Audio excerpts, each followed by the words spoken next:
मैं आदर सम्मान करती हूँ कि सबने एक अमूल्य समय देकर यहाँ उपस्थित हुए हैं। मैं आज यहाँ ज्योतिबा फूले जी की जयंती मनाने के उपलक्ष्य में हमने यहाँ कार्यक्रम रखा था और हमारे कई साथियों को कई बार फोन कर करके इन लोगों ने शासन प्रशासन के लोगों ने परेशान किया।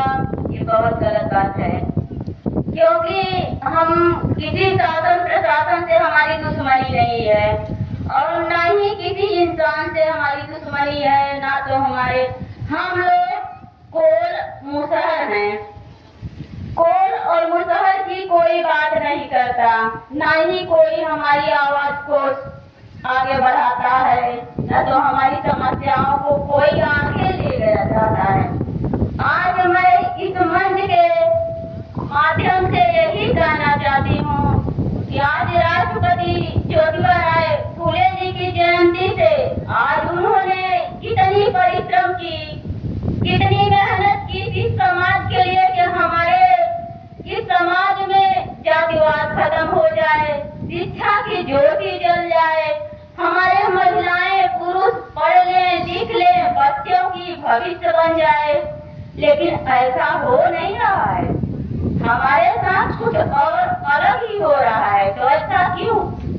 क्योंकि हम लोग अशिक्षित हैं, हमारा समाज जो है अनपढ़ है, तो अनपढ़ों की बात कोई नहीं सुनता।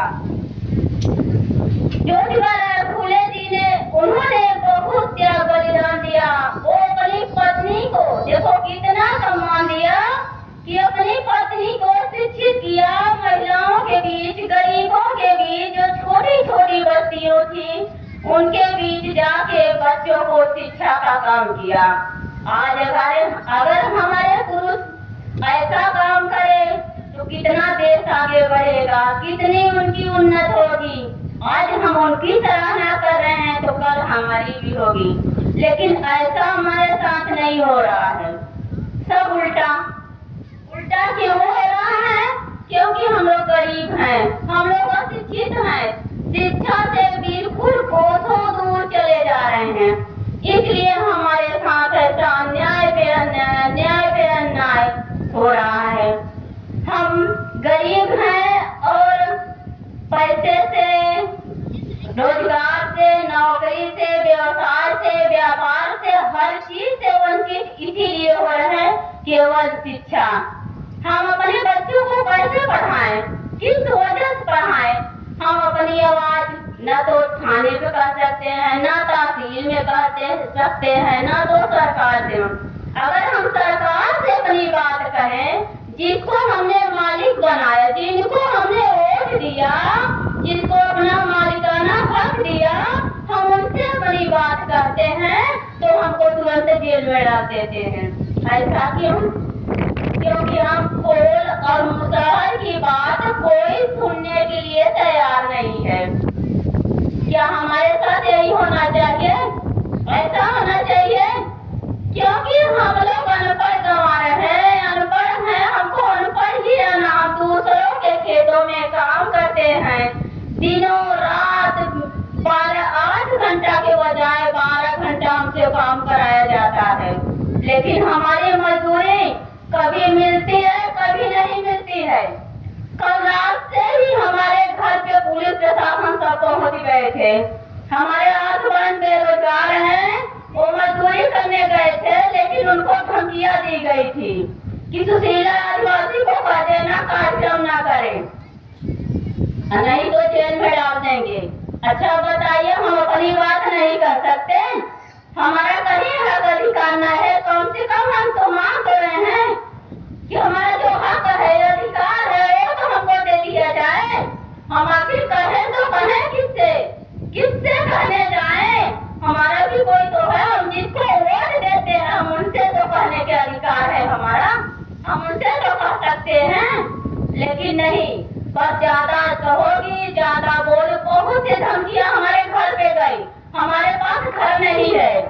मैं सभी भाइयों बहनों से यही कहना, हमारे पास घर नहीं है। महिलाओं के पास तो घर है ही नहीं, ससुराल में अच्छा नहीं मायके में है, और जब मायके जाते हैं तो मायके में कहते तुम्हारा घर ससुराल में। अब बताओ हम जाए तो जाए कहाँ, किससे कहे? वोट लेने के लिए तो सब आ जाते हैं, दाई हो, मोती हो, भौजी हो, काकी हो, नानी हो, अरे बहुत रिश्ते जोड़ लेते हैं। तो आज हम भी मांग रहे हैं ना कि हमको कम से कम 2 हिस्से जमीन दे दिया जाए, कि कम से कम अपने बच्चों के लिए कहीं से आए काम करके तो हमारा भी एक मकान रहे। लेकिन ऐसा नहीं हो रहा है, हमारे साथ अन्याय पे अन्याय हो रहा है। आज हम एक सामाजिक जागरूकता समाज के लिए काम कर रहे हैं तो उनको बार बार जेल में डाल दिया जाता है। बताओ, हमारे छोटे छोटे बच्चों को हमको सोनभद्र में डाल दिया गया था, हम 21 दिन वहाँ जेल काटे। अब बताओ, इनके पास बीवी बच्चे नहीं है, इनके पास घर परिवार नहीं, इनको तकलीफ। बताओ किस पुरुष ज्योतिबा राय फूले की जैसे अगर आप लोग की सोच हो जाए कि एक महिला अगर संघर्ष कर रही है तो उसको अगर हम कुछ दे न सके तो कम से कम उसको परेशान न करें। लेकिन हमारे साथ इतना बदसलूकी होती है, इतना हमको सताया जा रहा है, इतना हमको परेशान कर दिया जा रहा है। कब से ही पवन कुशवाहा जो हमारे इसमें सलाहकार थे, उनको भी घर से लोग पुलिस वाले गायब कर दिए थे। हमारे साथ यही होना चाहिए, हमारे समाज को यही होना चाहिए। शासन प्रशासन में, सत्ता में जो बैठे लोग हैं, इनको यही चाहिए कि जो हमारी कोल मुसहर की आवाज बने, जो कोलों के लिए लड़ाई लड़े, मुसहरों के लिए लड़ाई लड़े, उनको तुरंत गायब कर दिया जाए, मार दिया जाए, गोली मार दे। ये लोग यही प्लान में लगे हैं। हमको पूरा विश्वास हो गया कि कल से वो आदमी घर पे नहीं है। पता नहीं, आज सुबह हम जब बोले तब आए हैं 10-15 मिनट पहले, नहीं तो पता ही नहीं था। कल से वो लोग आए थे, ऐसे लोग शासन प्रशासन के लोग उनको इतना परेशान कर दिए, कहीं आत्महत्या न कर ले या कहीं मर जाए। अगर कुछ हो जाएगा तो इसके जिम्मेदार पुलिस वाले होंगे।